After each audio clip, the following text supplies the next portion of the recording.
everyone, I'm Michelle with Designs by JuJu, and welcome to our part 1 of 6 videos on the brand new Molly Mine purse now available from Designs by JuJu. Throughout this 6-part series, I will be showing you a variety of techniques and skills needed so that you can make your own Molly Mine purse. If you haven't already, make sure to grab your PDF instructions included with your purchase. I will reference them many times throughout each of the videos within this 6-part series, as that PDF includes a variety of extra pictures, tips and tricks, and strategies for how to make this purse successfully. So let's jump right in and we'll get started on the Molly Mine purse. Since this is a 6-part series, today's video is going to show you how to stitch the handles as well as some pockets. To make the Molly Mine purse handles, you will need the following supplies. Fabric cut according to the supply list listed within your PDF download. You will also need 2 layers of water-soluble stabilizer, the fabric type. I'm going to be using Magic Melt from Designs by JuJu Plus, craft foam, and embroidery thread. You will also need a coordinating bobbin that matches your embroidery thread. All right, so let's head over to the embroidery machine and let's get stitching. Stitching for the handles is going to be completed off camera, but I will show you every step of the way over here so that you can see exactly what you need to do. So as I stated, I already have 2 layers of Magic Melt water-soluble stabilizer loaded onto my 5x7 embroidery hoop, and I'm ready to go ahead and run the first stitch, which is going to be the placement line for my fabric as well as my foam. I've just run the placement lines for my handles, so I'm going to flip to the back side of my hoop first. Next, taking one piece of my handle fabric, I'm going to tape it so that right sides are facing up, making sure that all of those placement stitches are completely covered. Next, I'm going to flip to the front side of my hoop, and I'm going to grab my 2 pieces of craft foam. With this initial placement stitch, you see we have the outline of the handle as well as these horizontal placement stitches. This is where you're going to line up the bottom edge of your foam. So I'm going to place my first piece of foam along those horizontal placement stitches. And again, I'm going to tape to secure it in place. And then I'm going to take my second piece of foam. And again, I'm going to line it up with the horizontal placement lines on the top handle. So it should look something like this. Next, I'm going to take my second piece of fabric and I'm going to place it directly on top of that foam, making sure again that all of those placement stitches are covered. And I'm going to load my hoop back onto my embroidery machine to run the tack down stitch for my fabric and my foam. I've just run the tack down stitches to secure my front and back fabric in place. So now, using my curved tip applique scissors, I'm going to trim away all of the excess background fabric along the front and back side of my hoop. As you trim your background fabric, make sure not to cut any of those tack down stitches, and also make sure that you leave the foam intact.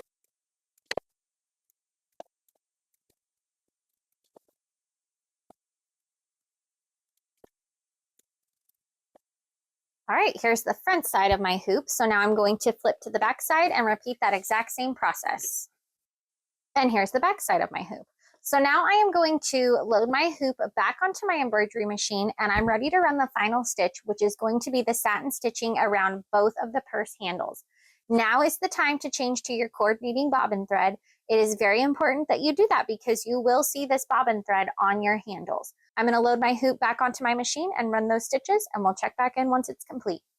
The handles are finished stitching, so as you can see, here's the front side of my hoop, and here's the back side of my hoop with my coordinating bobbin thread. So the first step is to go ahead and remove your project from your hoop. And next, I am going to tear away all of this excess craft foam. And it should remove fairly easy because the satin stitch helps to perforate it as it's stitching. Next, I'm going to use a pair of scissors and trim away the excess stabilizer. And here's what you should be left with. So as you can see, I've just trimmed away as much of that water-soluble stabilizer as I can. And now I'm ready to remove it, either using a cotton swab with some water, or I've got my little water pen that I stole out of one of my daughter's toys that I like to use. And I just rub along the edges to remove all of that water-soluble stabilizer.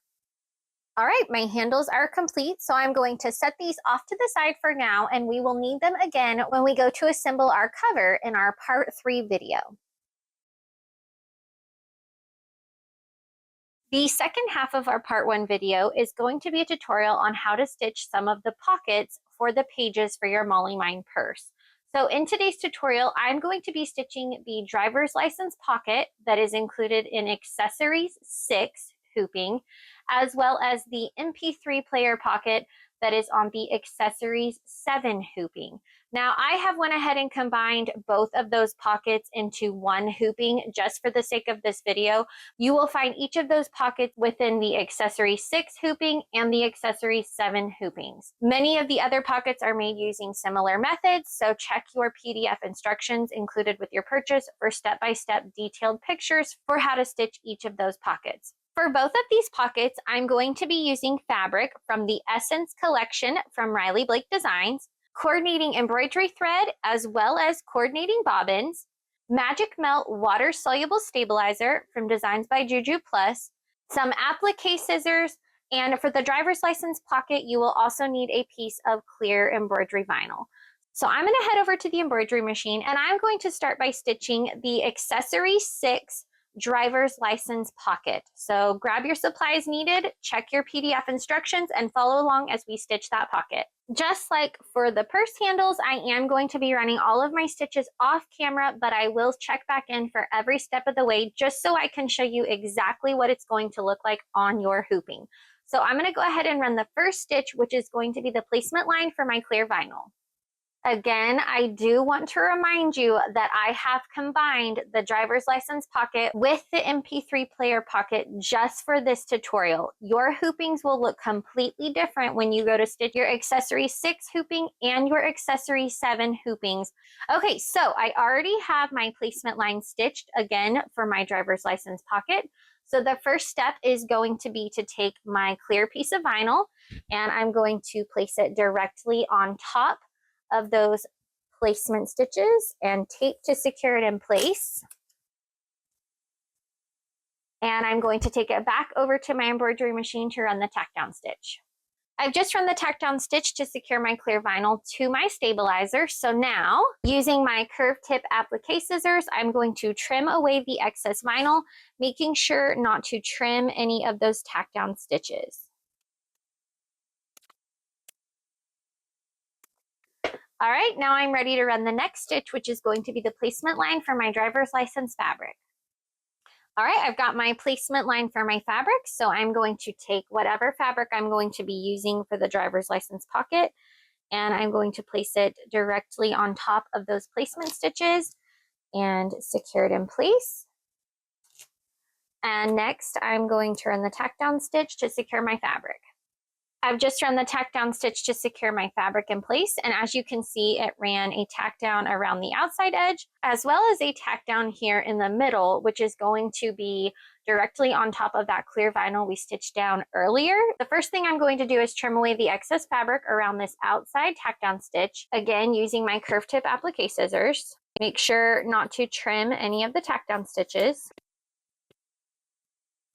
And then I also need to trim away the fabric inside of this little rectangle. I'm going to use my sharp fine tip scissors from Kai here to trim away that excess fabric on the inside. They allow me just to cut a nice little hole here.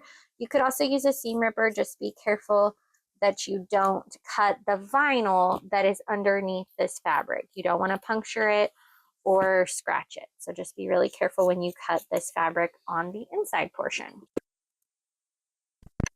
The next stitch is going to stitch a cut line, which is going to be important when we go to tack down this pocket later onto our accessory pages. And it is also going to stitch a decorative satin stitch along the top edge here. Now is the time to change to your coordinating bobbin thread. I've just run my cut stitch here as well as my satin stitching along the top. So I'm ready to run the final stitch for this pocket, which is going to be some decorative satin stitching right along the outer edge of our clear vinyl frame. And there we go. My driver's license pocket is complete. Now again, this is part of accessories 6, so complete your entire hooping before you unhoop this project. I'm getting ready to go on to my accessory 7 pocket, which is going to be the little MP3 pocket. Again, this is not how this hooping looks when you load it onto your machine. I have altered this just for the sake of this video tutorial, but I am going to go ahead and stitch my accessory 7 MP3 pocket right here below my driver's license pocket. So again, grab your materials for that pocket and let's get started. The first stitch is going to be the placement line for my pocket fabric. I've got the placement line for my fabric, so I'm ready to go ahead and place it directly on top of those stitches, and I'm going to run the tack down to secure that fabric in place. I've just run the tack down stitch to secure my fabric, so again, using my curved tip applique scissors, I'm going to trim away the excess fabric just outside those tack down stitches. And now I'm going to place my hoop back onto my embroidery machine to run the decorative satin stitch along the top edge here. Again, now is the time to add your coordinating bobbin thread so that it matches on the front and the back of your hoop. All right, so I've just run my decorative satin stitch along the top edge, as well as my alignment stitches, which will become very important as we go to assemble our pockets onto its actual page in our part 2 video. So right now I'm ready to run the final stitch for this pocket, which is going to be the decorative music notes. And there we go, our MP3 pocket is complete. So again, if you are stitching the accessory 7 hooping, make sure to complete that entire hooping before you unhoop your project. All right, so since both of my 2 example pockets are complete, I am going to go ahead and unhoop it from my hoop. And I am going to trim away as much of this excess stabilizer as I can, making sure not to actually trim any of these stitches. I'm going to start with the driver's license pocket first, and anywhere where there is a satin stitch along the top, you are going to want to remove that excess stabilizer, either using a cotton swab and some water, or I've just got this little water pen that I nabbed from one of my daughter's little play kits, but some way that you can remove this water-soluble stabilizer. Along the edges here, it is not important to remove that. It's going to get tacked down and you won't see that anyway. So just along this top satin stitching here, you'll want to remove that.